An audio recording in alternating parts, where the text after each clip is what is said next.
Bonjour pour cette troisième émission de Bref de Poésie. Alors aujourd'hui, des textes poétiques, mais des textes de chansons, grands auteurs. Alors tout d'abord, un texte, voilà, no comment, le Testament. Je serai triste comme un saule, quand le Dieu qui partout me suit me dira la main sur l'épaule, va-t'en voir là-haut si j'y suis. Alors du ciel et de la terre il me faudra faire mon deuil. Est-il encore debout le chêne ou le sapin de mon cercueil? S'il faut aller au cimetière, je prendrai le chemin le plus long. Je ferai la tombe buissonnière. Je quitterai la vie à reculons. Tant pis si les croque-morts me grondent, tant pis s'ils me croient fou allié. Je veux partir pour l'autre monde, par le chemin des écoliers. Avant d'aller compter fleurettes aux belles âmes des damnés, je rêve d'encore une amourette, je rêve d'encore m'enjuponner, encore une fois dire je t'aime, encore une fois perdre le nord en effeuillant le chrysanthème qui est la marguerite des morts. Dieu veuille que ma veuve s'alarme en enterrant son compagnon, et que pour lui faire verser des larmes, il n'y ait pas besoin d'oignons. Qu'elle prenne en seconde noce un époux de mon acabit, il pourra profiter de mes bottes et de mes pantoufles et de mes habits. Qu'il boive mon vin, qu'il aime ma femme, qu'il fume ma pipe et mon tabac, mais que jamais, mort de mon âme, jamais il ne fouette mes chats. Quoique je n'ai pas un atome, une ombre de méchanceté. S'il fouette mes chats, il y a un fantôme qui viendra le persécuter. Ici gît une feuille morte. Ici finit mon testament.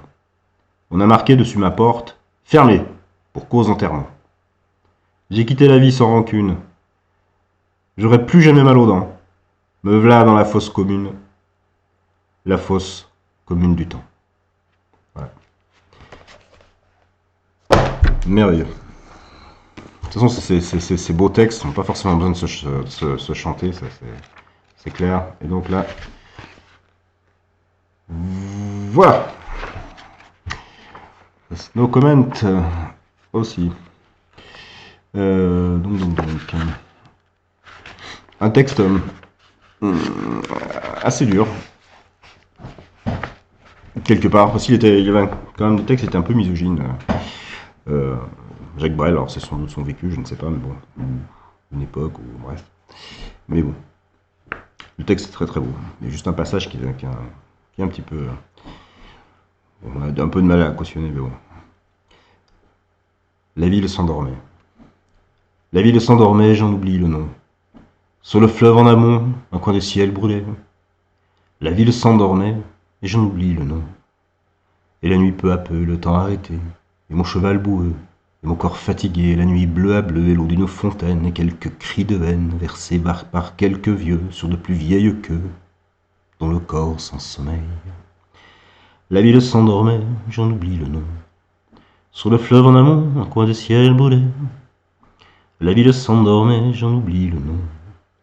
Et mon cheval qui boit, et moi qui le regarde, et ma soif qui prend garde qu'elle ne se voit pas, et la fontaine chante et la fatigue plante son couteau dans mes reins.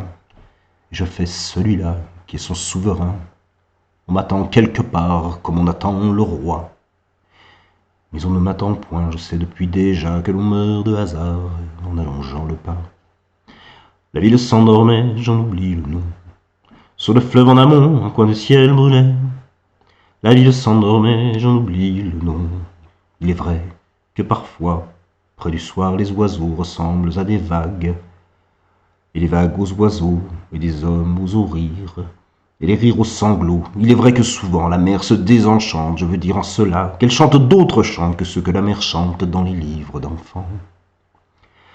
Mais les femmes toujours ne ressemblent qu'aux femmes, et d'entre elles les connes ne ressemblent qu'aux connes. Je ne suis pas bien sûr, comme chante un certain, qu'elle soit l'avenir de l'homme.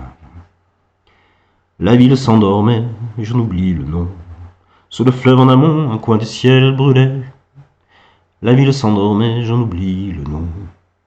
Et vous êtes passée, demoiselle inconnue, à deux doigts d'être nue, sous le lin qui dansait. Un passage qui est vraiment difficile, mais une tellement belle mélodie que j'ai eu du mal d'ailleurs à pas la fredonner, parce que la mélodie est vraiment très très belle. Le texte est très beau, à part ça. Cette digression. Bon, bref. Il doit être toute personnelle au grand monsieur Brel. Alors, un autre texte de lui, alors ça va radoucir les choses. Une île.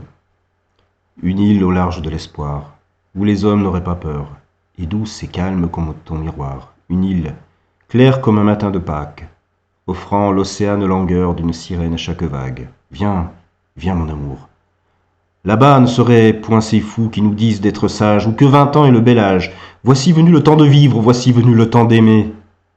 Une île au large de l'amour, posée sur l'autel de la mer, satin couché sur le velours. Une île chaude comme la tendresse, espérante comme un désert, qu'un nuage de pluie caresse.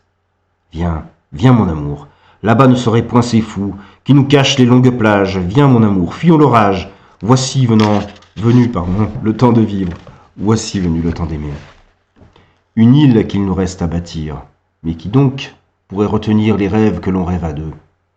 Une île, voici qu'une île est en partance et qui sommeillait en nos yeux, depuis les portes de l'enfance. Viens, viens mon amour, car c'est là-bas que tout commence. Je crois à la dernière chance, et tu es celle que je veux. Voici venu le temps de vivre, voici venu le temps d'aimer. Une île. Voilà. Merci Jacques Brel. Et juste pour terminer, un petit poème écrit que je viens d'écrire. Le crayon fripon. Ce matin, j'ai le crayon fripon. Je voulais vous écrire. J'ai dû le rattraper car il courait après son ombre. Un mot, deux mots, vouf! La pointe qui glisse s'échappe. Ah mais je te tiens. Mais dis-moi, poète, est-ce toi ou moi qui viens d'écrire toutes ces lignes? C'est moi, lui dis-je. Alors débrouille-toi. Oups. À demain.